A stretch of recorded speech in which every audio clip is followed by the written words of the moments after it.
Commander Kethvar stood on the bridge of his flagship, watching the stars through the large viewing screen. His blue-scaled hands gripped the railing as he studied the sensor readings. For 3 years, his exploration fleet had been mapping the empty space beyond the outer rim. They had found nothing but dead rocks and gas clouds. Today was different. "Commander," called his sensor officer from across the bridge, "we have something strange on the scanners. It looks like a ship, but the readings make no sense." Kethvar walked over to the sensor station, his 4 eyes focused on the display screen. The object was huge, much larger than any ship in his fleet. It was dark and silent, floating in space like a dead whale in an ocean. No lights, no energy readings, no signs of life at all. "How big is it?" Kethvar asked. "Almost 2 kilometers long, sir. The metal is unlike anything we have seen before. Our computers cannot identify what it is made of." The Zephyrian commander felt a chill run down his spine. His people had been traveling space for over 1,000 years. They knew every type of metal and every kind of ship design used by the known races. This thing was completely alien. "What about the shape?" he asked. "Does it match any known designs?" His tactical officer, a young female named Sira Then, shook her head. "No, sir, it is very crude-looking. Lots of sharp angles and flat surfaces. It has no beauty to it at all. But Commander, look at these readings." She pointed to another screen. Kethvar saw rows of numbers that made his blood run cold. The ship was covered in what looked like weapon ports, hundreds of them. Some were small, others were massive. The entire vessel seemed built for war. "Sir," Sira then continued, "our computers think this might be some kind of weapons platform, a mobile fortress designed only for fighting." Kethvar studied the readings more carefully. The ship had thick armor plating all over its hull. The metal was so dense that their scanners could barely see through it.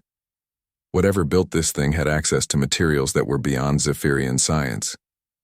"Any idea who built it?" he asked. "No, sir. The design is unlike anything in our databases. It does not match any known species." The bridge fell silent. Finding a new species was exciting, but this discovery felt different. Dangerous. The ship looked like it could destroy his entire fleet without breaking apart. "Sir," called his communications officer, "should we try to make contact?" Kethvar thought about it. His orders were to explore and make contact with any new species they found. But something about this ship made him nervous. It was too quiet, too still, like a predator waiting to strike. On the human ship, Lieutenant Jake Morrison was sitting in the command chair, reading reports on his datapad. It was the night shift, and most of the crew was sleeping. The UNS Defiance was on routine patrol, checking shipping lanes in the outer sectors. Nothing ever happened out here. Jake was 28 years old and had been in the Space Navy for 6 years. He came from a small town in Ohio and joined the military to see the galaxy. So far, he had seen a lot of empty space and boring asteroid fields. "Lieutenant Morrison," called Ensign Lisa Park from the sensor station, "I am picking up some strange readings on the long-range scanners." Jake looked up from his reports. "What kind of readings?" "Multiple ships, sir. 12 contacts moving in formation. They are about 2 light hours away and heading in our direction." Jake frowned. There were no scheduled ships in this area. The nearest human colony was 3 days away by faster-than-light travel. "Can you identify them?" "No, sir. The designs do not match anything in our computer files. They look alien." Jake felt his heart beat faster.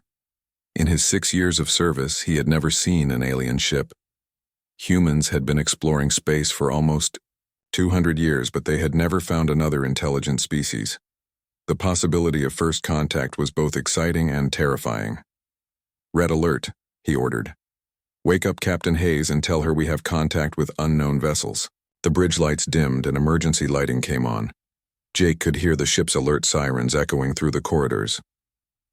All over the UNS Defiance, crew members were waking up and running to their battle stations. Captain Lisa Hayes arrived.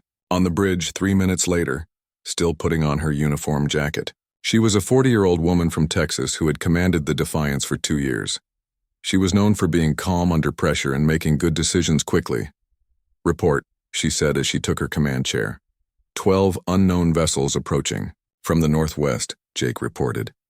"They are moving in military formation but have not responded to our hail attempts." Captain Hayes studied the sensor readings on her command screen. The alien ships were sleek and curved, very different from human designs. They looked fast and well-armed. Distance? 1 light hour in closing. They will be in weapons range in 30 minutes. Any signs of hostile intent? Hard to say, Captain. They are maintaining formation and course directly toward us. Could be curiosity, could be aggression. Captain Hayes nodded. "Bring us to battle readiness. Charge the main weapons but keep the shields down. I want to seem ready but not aggressive." Meanwhile, on the Zephyrian flagship, Commander Kethvar was getting more worried by the minute.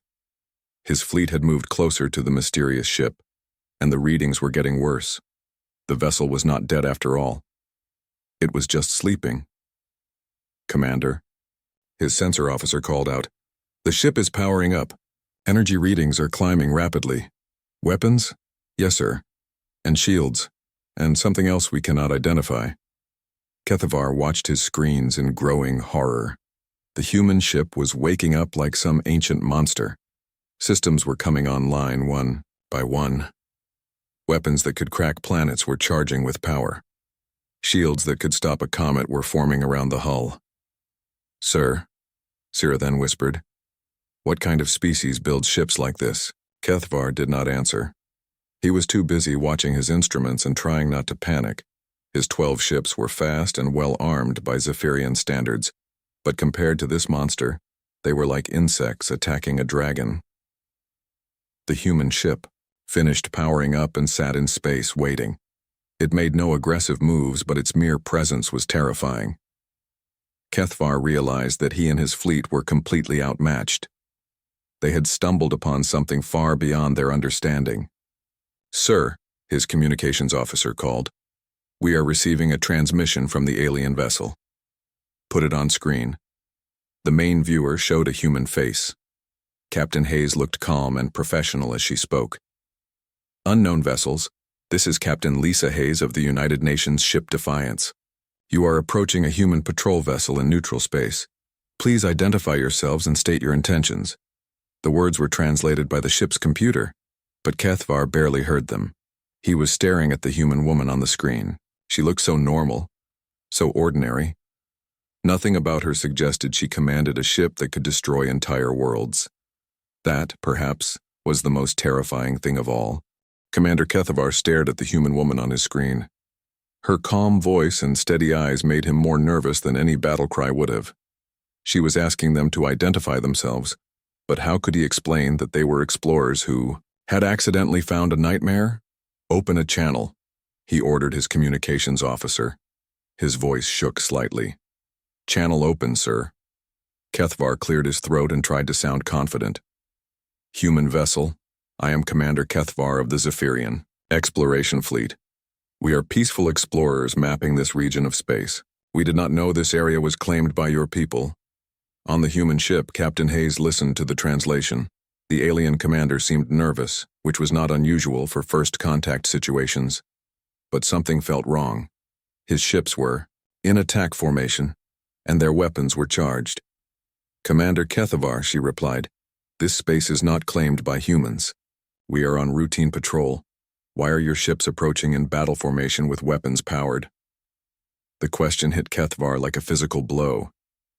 The human had noticed their formation immediately. Of course she had. Anyone who commanded a ship like that would be an expert at warfare. "We were investigating your vessel," he answered honestly. "Your ship showed no life signs on our sensors. We thought it might be derelict." Captain Hayes raised an eyebrow. "Commander, our stealth systems are currently offline for maintenance. You should be able to detect our crew easily."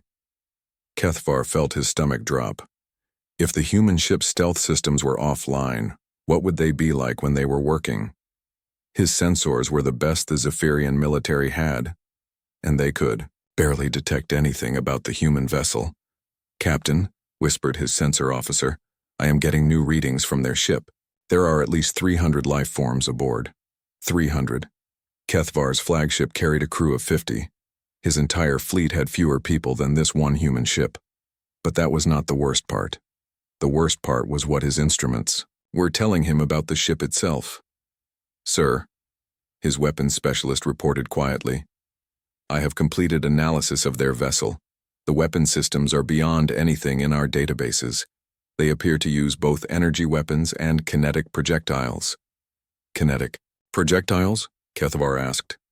"Yes, sir. They fire solid objects at extremely high speeds. Our shields are designed to stop energy beams and space debris. They would not stop a focused kinetic attack." Kethvar felt sick. The humans had weapons his shields could not stop. They had technology his sensors could barely detect. And they had ships that made his fleet look like toys. On the UNS Defiance, Lieutenant Jake Morrison was monitoring the alien fleet from the tactical station. "Captain, their formation is tightening. They seem to be preparing for something." Captain Hayes studied her displays. The alien ships were beautiful in their own way. Smooth curves and flowing lines made them look more like sea creatures than spacecraft.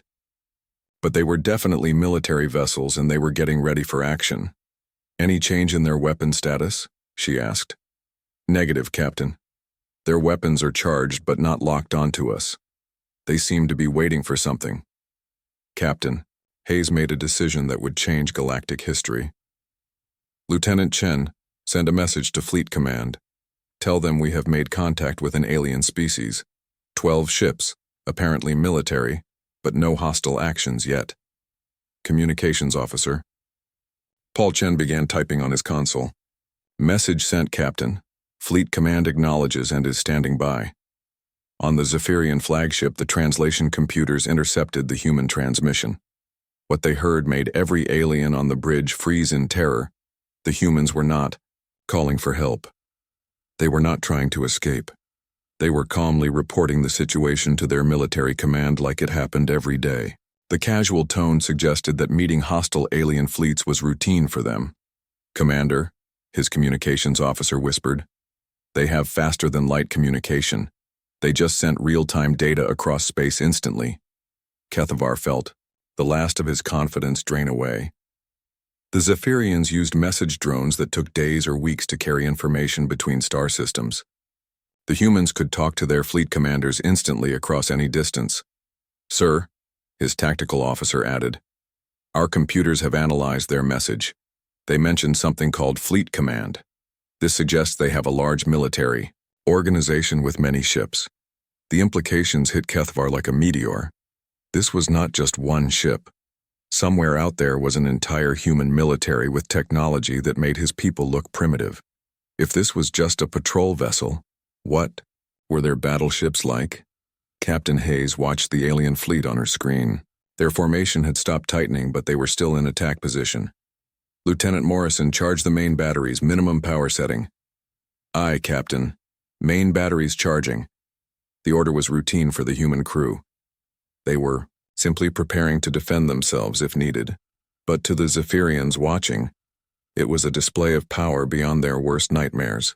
"Commander," his sensor officer screamed. "Energy spike from the human vessel. Their main weapons are charging." Kethvar watched his instruments in horror. The power readings were impossible. The human ship was drawing energy like a small star.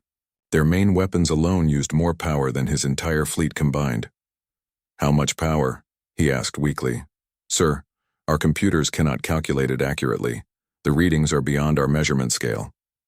On the human ship, Ensign Ben Clark at the weapons station completed his checks. "Captain, main batteries charged and ready. We have target locks on all 12 alien vessels." "Good. Keep them locked, but do not fire unless I give the order."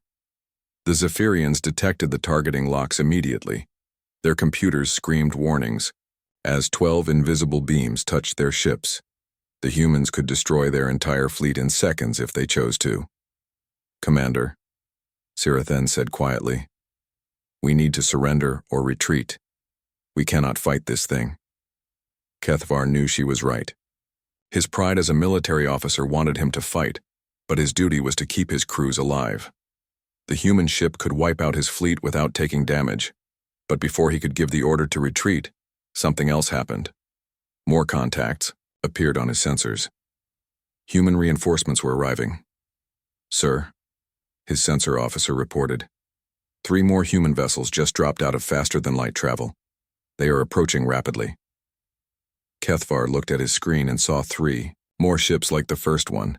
Each was a floating fortress capable of destroying worlds. The humans had responded to the contact report by sending more ships. Captain Hayes smiled as she saw her reinforcements arrive. The cavalry has arrived right on schedule. To the humans, this was standard procedure. When contact was made with unknown aliens, you called for backup. Simple and logical. To the Zephyrians, it was proof that humanity was a military empire with ships stationed everywhere, ready to respond to threats in minutes. Commander Kethvar realized that his exploration mission had become a disaster. He had discovered a species that could conquer the entire galaxy if they wanted to, and now 4 of their warships were surrounding his small fleet like wolves around sheep. "Open a channel to the human vessel," he ordered. "I need to speak with their captain immediately." "Channel open, sir." "Captain Hayes," Kethvar said, trying to keep his voice steady. "I request permission to withdraw my fleet from this area. We mean no harm to your people." Captain Hayes studied the alien commander. He looked scared, which was understandable. First contact was always stressful. "Commander Kethvar, you are free to leave whenever you wish. This is neutral space. However, would you be interested in formal diplomatic contact between our peoples?" The question terrified Kethvar more than threats would have. The humans wanted to meet his government. They wanted to know where the Zephyrians lived and how many ships they had. They were gathering intelligence for a possible invasion. "I will convey your offer to my superiors," he managed to say. "Excellent. We look forward to peaceful relations between our species." As the Zephyrian fleet prepared to jump to faster-than-light speed, Kethvar took one last look at the human ships. 4 vessels that could destroy his entire civilization were letting him go. They could have captured or killed his fleet easily, but they chose diplomacy instead. That scared him most of all. It meant the humans were confident enough in their power that they did not see the Zephyrians as a threat. They were so strong that they could afford to be generous. The alien fleet jumped away, leaving the human ships alone in space. "Captain," Hayes turned to her crew with a satisfied smile. "Well, that went better than expected. Ensign Clark, power down the weapons. Lieutenant Chen, send a full report to Fleet Command." The crew went back to their normal duties, completely unaware that they had just terrified an entire alien species. To them, it had been a routine first contact situation with a peaceful conclusion. But in the depths of space, news of the encounter was already spreading through alien communication networks. The galaxy was about to learn that humanity had arrived among the stars, and nothing would ever be the same. 3 days after the encounter, Commander Kethvar sat in his private quarters, staring at the report he had written. His hands were still shaking. He had tried to sleep, but every time he closed his eyes, he saw those human warships floating in space like metal death gods. The Zephyrian fleet was racing back to their home system at maximum speed. Kethvar had sent emergency messages ahead, warning the High Council about what they had found. But he knew his words could not capture the true horror of the situation. His door chimed. "Enter," he called. Sira then stepped into the room. The young tactical officer looked as shaken as he felt. "Sir, I have finished analyzing the sensor data from the encounter." "What did you find?" Sira then sat down and activated her datapad. "Commander, that human ship was not their most advanced vessel. Our computers think it was just a patrol cruiser, a basic ship for routine missions." Kethvar felt his stomach turn cold. "How can you tell?" "The design, sir. It was built for long-range patrol, not major battles. The humans have bigger ships, much bigger ships." The room fell silent. If the UNS Defiance was just a patrol ship, what were human battleships like? Kethvar did not want to imagine it. "There is more, sir," Sira then continued. "I analyzed their communication to Fleet Command. The computer translation found several interesting details, such as they mentioned routine patrol schedules. This suggests they have patrol ships in many areas. They also mentioned shipping lanes, which means they have heavy commercial traffic between their colonies. Kethavar understood immediately. The humans were not just a single world with a few ships. They were a spacefaring civilization with colonies, trade routes, and military patrols covering vast areas of space. "How many colonies do you think they have?" he asked. "Based on the traffic patterns we detected, probably dozens, maybe hundreds." The number was staggering. The Zephyrian Confederation had 12 member worlds and considered itself a major power. The humans might have hundreds of worlds, each one probably defended by ships like the Defiance. Meanwhile, on the UNS Defiance, Captain Hayes was having a very different conversation with her senior officers. They were sitting in the conference room, discussing the encounter over coffee and datapads. The alien ships were well designed, Chief Engineer Rachel Stone reported. Their faster-than-light drives are actually more efficient than ours. We could learn something from their technology. Lieutenant Jake Morrison nodded. Their weapons were interesting too. Pure energy beams, very clean and precise. Different approach from our kinetic systems. Captain Hayes sipped her coffee. "What? About their behavior? Any thoughts on their intentions?" Dr. Kevin Murphy, the ship's science officer, looked up from his notes. "They seemed genuinely surprised to find us here. I think they were explorers, not invaders. The military formation was probably just standard procedure when investigating unknown objects." "Makes sense," Hayes agreed. "We do the same thing. Unknown contact means battle stations until we know what we are dealing with." The human officers continued their calm discussion, completely unaware that their casual analysis was more terrifying than any threat could have been. They were discussing alien technology like it was interesting but not particularly impressive. On the Zephyrian homeworld, the High Council was meeting an emergency session. 12 representatives from different worlds sat around a circular table, listening to Commander Kethavar's report with growing alarm. "You are certain about these numbers?" asked Council Leader Morthan, an elderly Zephyrian with silver scales. "Yes, sir. 4 human warships, each one capable of destroying our entire fleet. And they arrived as reinforcements within minutes of the first contact." "Minutes?" gasped Council Member Vexara. "How is that possible? They have instant communication across any distance and ships stationed throughout space. When trouble starts, they can call for help immediately." The council members exchanged worried looks. The Zephyrian military had 12 major warships, spread across their territory. If they needed reinforcements, it could take weeks for ships to arrive. "What about their technology?" Morthan asked. Kethavar activated the main display screen. "Their hulls are made from materials we cannot identify. Our best sensors could barely penetrate their armor. Their weapons use both energy and kinetic systems. Their shields can stop anything we have." "And this was just a patrol ship?" "According to our analysis, yes. A routine vessel for basic missions." The room fell silent. If humanity's patrol ships could destroy the Zephyrian fleet, what could their battleships do? "Sir," Kethavar continued, "I recommend we avoid human space entirely. We are not equipped to deal with this level of technology." Council Member Zarketh, the military representative, stood up angrily. "Are you suggesting we hide from these aliens? The Zephyrian Confederation has never backed down from a challenge." "This is not a challenge," Kethavar replied firmly. "This is a fact of survival. We found a predator species that could wipe us out without effort."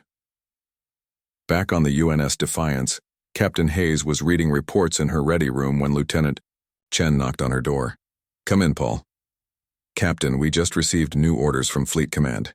We are to continue normal patrol operations but keep extra sensors active for more alien contacts." Hayes nodded. "Makes sense. If there is one alien species in this area, there might be others." "There is something else, Captain. Fleet Command wants us to prepare a cultural exchange package, just in case the Zephyrians decide they want formal, diplomatic contact." "Good idea. Have Dr. Murphy put together some basic information about human civilization. Nothing classified, just general cultural and historical data." Chen left to carry out the orders. Hayes returned to her reports, treating the first contact with aliens as just another item on her daily task list. On the Zephyrian flagship, now 3 days away from the encounter, Sira then was still analyzing the sensor data. She had found something new, something that made her blood freeze. "Commander," she called over the ship's communication system. "Please come to the sensor lab immediately." Kethvar arrived within minutes. "What have you found?" Sira then pointed to her display screen. "Sir, I was analyzing the energy patterns from the human ships. Look at this reading." The screen showed a complex graph of energy signatures. To most people, it would look like random lines. But to a trained sensor operator, it told a terrifying story. "What am I looking at?" Kethvar asked. "This is the power, output from just one of their weapon systems. Sir, this single weapon produces more energy than our main power plant." Kethvar stared at the graph. "You mean one of their guns uses more power than our entire ship?" "Yes, sir, and they had dozens of these weapons on each ship. The implications were staggering. The human ships were not just better armed than Zephyrian vessels. They were operating on a completely different level of technology. It was like comparing a sword to a nuclear weapon." "There is more, sir," Sira then continued. "I detected traces of antimatter in their engine signatures." "Antimatter? Are you certain?" "Yes, sir. They are using controlled antimatter reactions for power. Our scientists have only begun to understand antimatter physics. The humans are using it as a routine power source." Kethvar sat down heavily. Antimatter was the most dangerous substance in the universe. A single gram could destroy a city. The humans were using it to power their ships like it was ordinary fuel. "How much antimatter do you think they had on board?" Sira then checked her calculations. Based on the energy signatures, probably several tons per ship. The number was impossible to comprehend. The entire Zephyrian Confederation had produced less than 1 kilogram of antimatter in their history, and that was stored in the most secure facility they had. The humans carried tons of it on routine patrol ships. "Sir," Sira then said quietly, "what kind of species has this level of technology but still explores space in person? Why not just send robots or AI?" It was a good question. Most advanced species used automated probes for exploration. The fact that humans still crewed their ships suggested something about their nature. They were hands-on. They liked to be personally involved in everything they did. That was either very good news or very bad news for the galaxy. On the UNS Defiance, the night shift was settling into routine. Lieutenant Morrison was back in the command chair, reading his reports. The alien encounter was already becoming just another entry in the ship's log.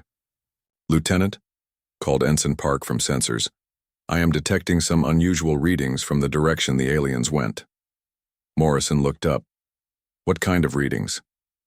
"Looks like faster-than-light communication bursts. Very strong signals. Someone is sending a lot of messages very quickly." Morrison smiled. "Probably the aliens reporting back to their government. I bet they have a lot to talk about." He had no idea how right he was. Across dozens of star systems, the news of humanity's arrival was spreading like wildfire. Some species were already planning to make contact. Others were preparing their defenses. But all of them were asking the same question. What did humanity want? The answer, if they had known it, would have surprised them. Humanity wanted exactly what they had always wanted: to explore, to learn, and to find their place among the stars. The fact that they were terrifyingly good at war was just a side effect of being human. 2 weeks after the first encounter, Captain Hayes was reviewing routine patrol reports when alarms started blaring throughout the UNS Defiance.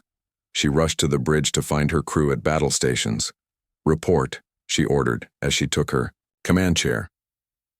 "Captain, we have multiple contacts approaching from 3 directions," Lieutenant Morrison announced from the tactical station. 47 ships total, unknown configuration. Captain Hayes studied her displays. The approaching vessels were different from the Zephyrian ships they had met before. These were larger, more heavily armed, and moving in perfect military formation. "Any response to our hails?" she asked. Communications Officer Paul Chen shook his head. "No response on any frequency, Captain. They are maintaining radio silence and heading straight for us." Dr. Murphy looked up from his science station. Captain, these ships match some designs in our database. I think they might be from a species called the hegemony. Our intelligence files say they are aggressive and territorial. Captain Hayes frowned. The hegemony had a reputation for attacking first and asking questions later. If they had heard about the human encounter with the Zephyrians, they might be coming to test human strength. Distance to contact? She asked. 6 hours at current speed, Morrison replied. They will be in weapons range in 4 hours. Captain Hayes made a decision that would echo across the galaxy. Send a message to Fleet Command. Tell them we have a potentially hostile contact with 47 unknown vessels. Request immediate support. Message sent, Captain. Meanwhile, aboard the lead hegemony ship, War Commander Thacklon was studying his own displays. The hegemony had heard rumors about a new species with powerful ships. Thacklon had been sent to investigate and, if necessary, eliminate the threat. War Commander, his sensor operator reported, the human vessel is not retreating. It appears to be waiting for us. Thacklon smiled, showing rows of sharp teeth. The hegemony respected strength, and running away would have shown weakness, but standing alone against 47 warships showed either courage or stupidity. What are our intelligence reports on human capabilities? He asked. Limited data, sir. The Zephyrians claim their ships are extremely advanced, but Zephyrian technology is primitive. We estimate the human vessel will surrender when they see our fleet. Thacklon nodded. The hegemony had conquered dozens of species over the centuries. Most surrendered when they saw hegemony battle formations. The few that fought were usually destroyed quickly. Sir, his tactical officer reported, I am detecting energy spikes from the human ship. They appear to be charging weapons. Let them, Thacklon growled. One ship against 47. This will be over quickly. On the UNS Defiance, Captain Hayes was coordinating with her arriving reinforcements. 3 more human ships had answered her call, including the heavy cruiser UNS Colorado under Captain Frank Miller. Good to see you, Lisa, Captain Miller said over the communication link. What are we dealing with? 47 ships from something, called the hegemony. Intelligence says they are aggressive. They are not responding to communication attempts and are approaching an attack formation. Understood. My ship will take point. You and the others provide support. Captain Hayes watched as the UNS Colorado moved into position. The Colorado was twice the size of the Defiance and carried enough firepower to level a small moon. But even with 4 ships, they were outnumbered more than 10 to 1. Captain, Morrison called from Tactical. The alien fleet is breaking into 3 groups. Classic pincer movement. They are trying to surround us. Hayes nodded. Standard human doctrine. They want to catch us in crossfire from multiple directions. What she did not know was that the hegemony tactics were being watched by sensors from dozens of other alien species. Word of the impending battle had spread through secret communication networks. Everyone wanted to see how humans would perform in real combat. Captain, Dr. Murphy reported, I am detecting observation ships at the edge of sensor range. We have an audience. How many species? At least 6 different ship designs. Probably more we cannot detect. Captain Hayes realized that this battle would be more than just a fight with the hegemony. It would be humanity's first real test in the eyes of the galactic community. Whatever happened here would determine how other species viewed human military power. All ships, she broadcast to her small fleet. We are going to demonstrate human combat doctrine. Make it educational. War Commander Thacklon watched his fleet move into position. The human ships had not moved from their original location. They were just sitting in space, waiting. It was either supreme confidence or complete panic. Sir, his sensor operator reported, the human ships are powering up additional systems. Energy readings are climbing rapidly. How rapidly? Sir, the readings are off our measurement scale. Our computers cannot calculate the total energy output. Thacklon felt the first stirring of concern. His ships were among the most advanced in the hegemony fleet. If their sensors could not measure human power levels, that suggested the humans had technology beyond hegemony understanding. Range to targets? 2 hours, sir. Begin charging our main weapons. Signal the fleet to prepare for battle. Across the hegemony fleet, weapon systems came online. Energy cannons that could punch through asteroid belts began building power. Missile launchers loaded with warheads that could crack continents prepared to fire. On the human ships, a very different preparation was taking place. Captain Hayes was coordinating with her fellow captains through quantum communication links. "Frank, I want a demonstration of precision," she said to Captain Miller. "Something that will impress our observers without causing unnecessary casualties." "I have an idea," Miller replied. "How about we disable their lead ship's weapons without destroying the vessel?" "Perfect.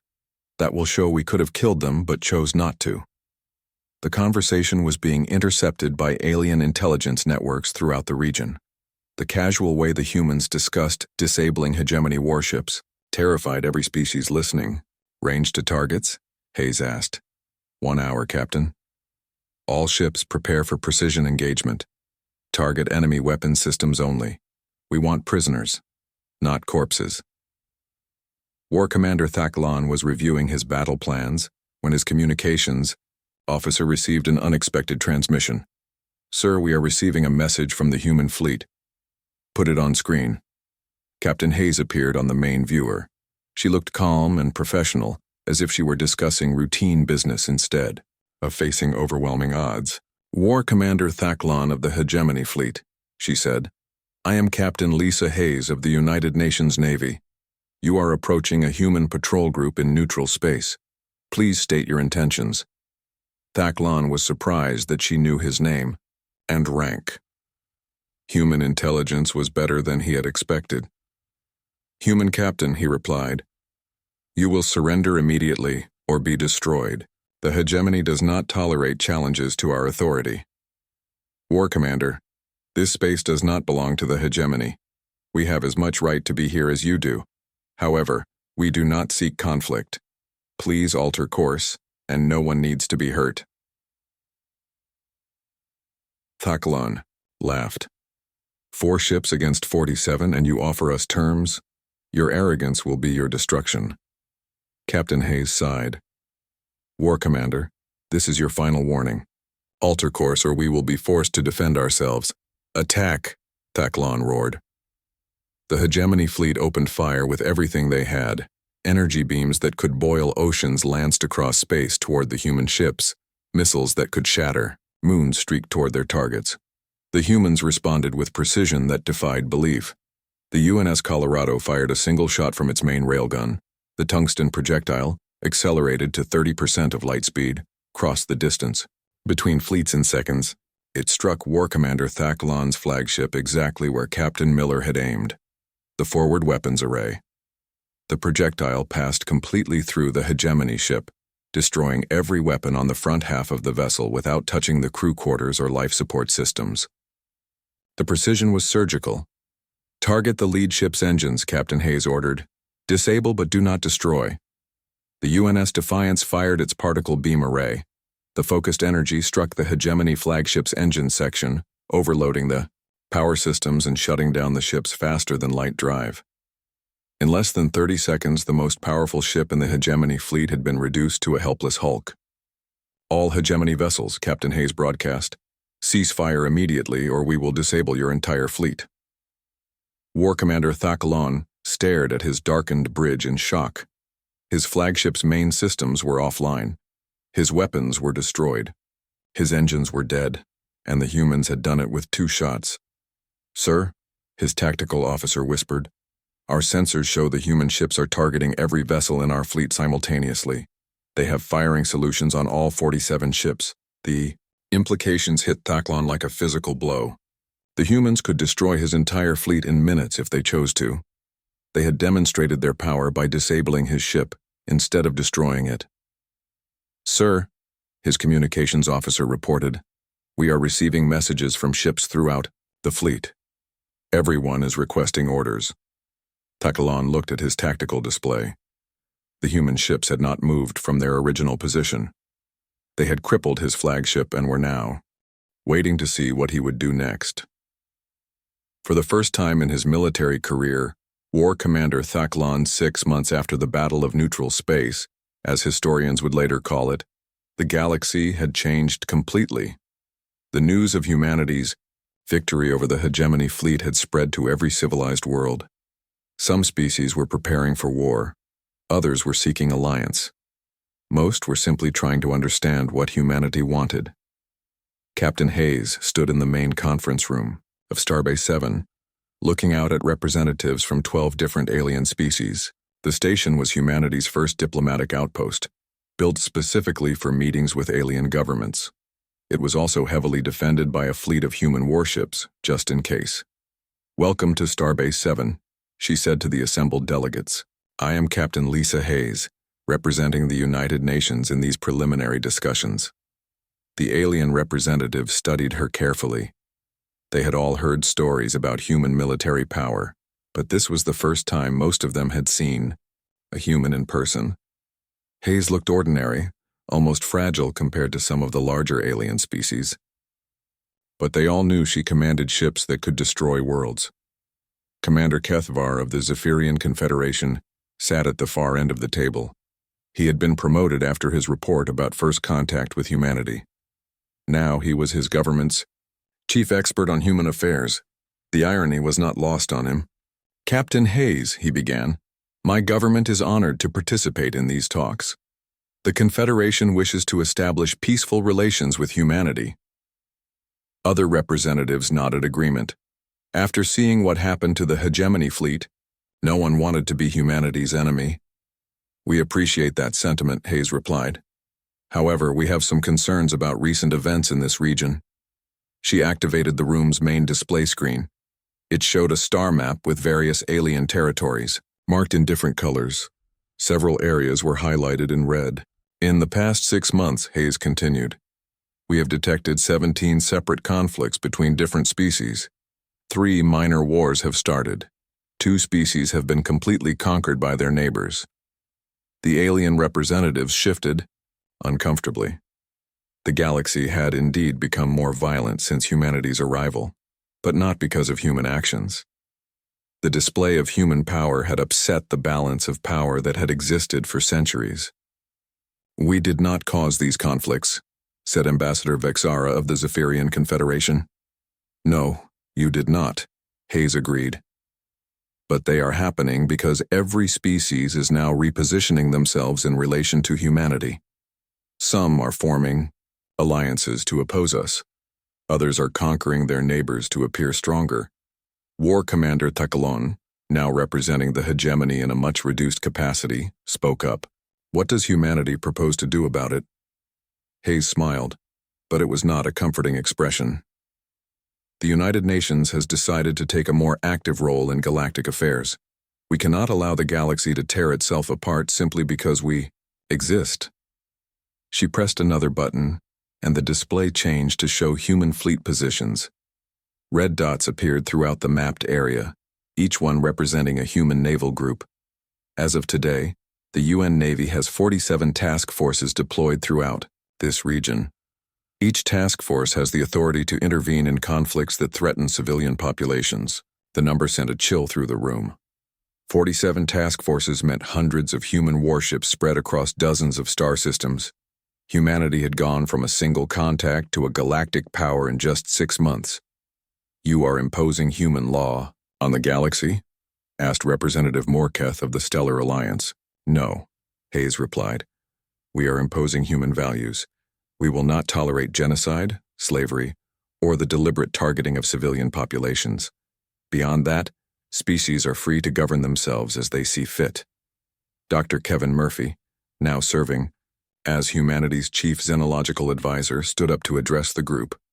"We understand that our arrival has disrupted established patterns, but we cannot simply withdraw and pretend we do not exist. Too many people have already died because of the power vacuum our presence created." The alien representatives began talking among themselves in their various languages. The translation computers worked overtime to keep up with the multiple conversations happening simultaneously. Finally, Commander Kethvar spoke for the group. "Captain Hayes, what exactly does humanity want from the galaxy?"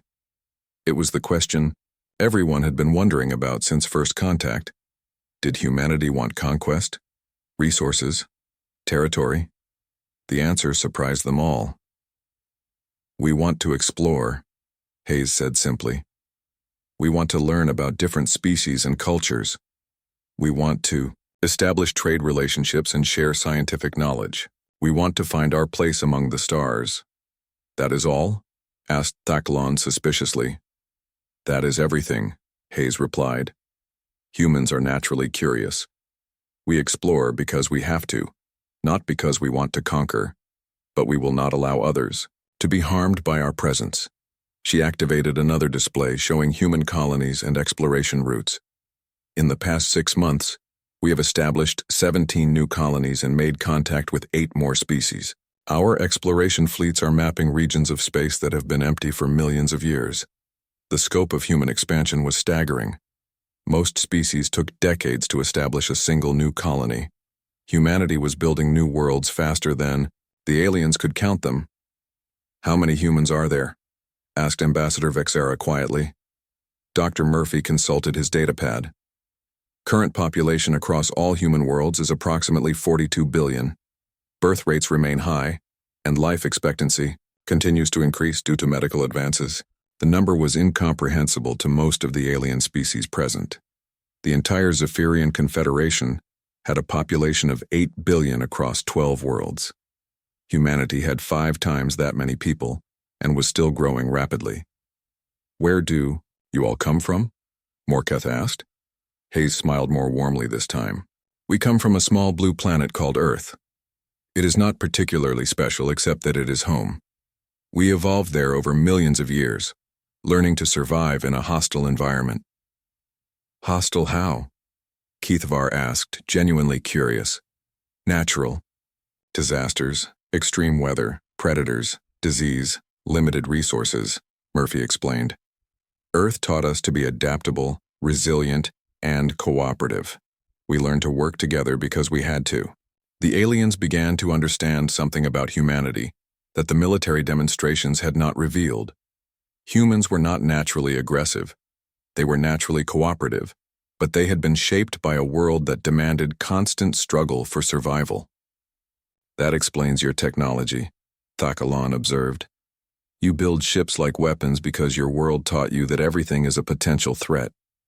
Exactly, Hayes agreed. We hope for the best, but prepare for the worst.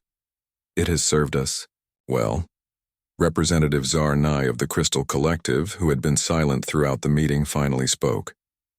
What happens to species that do not wish to interact with humanity?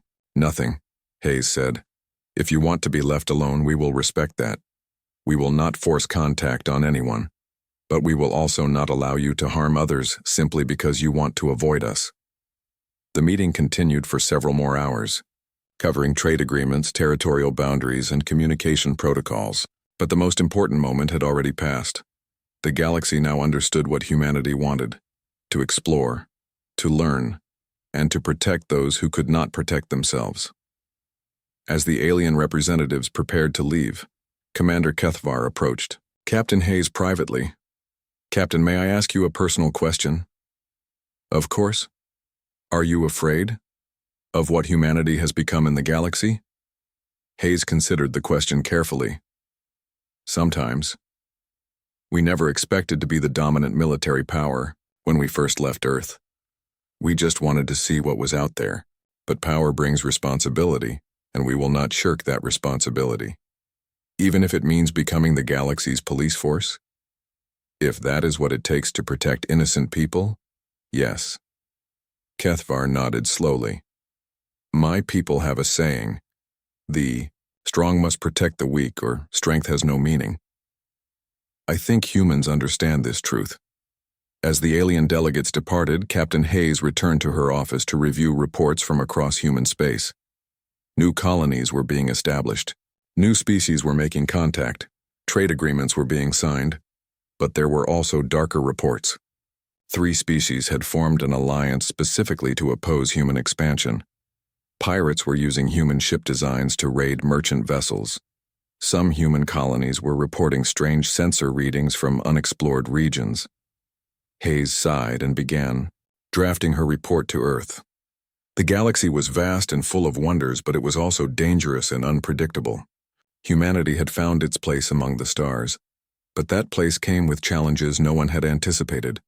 Outside her window, she could see human ships coming and going from the starbase. Exploration vessels heading out to map new regions. Cargo ships carrying goods between human and alien worlds. Warships departing to investigate distress calls from species they had never met. It was exactly what humanity had always dreamed of. A place among the stars where they could explore, learn, and grow. The fact that they had to fight for it sometimes was simply the price of being human. The galaxy would never be the same. But then again, neither would humanity. They had become something new among the stars, protectors.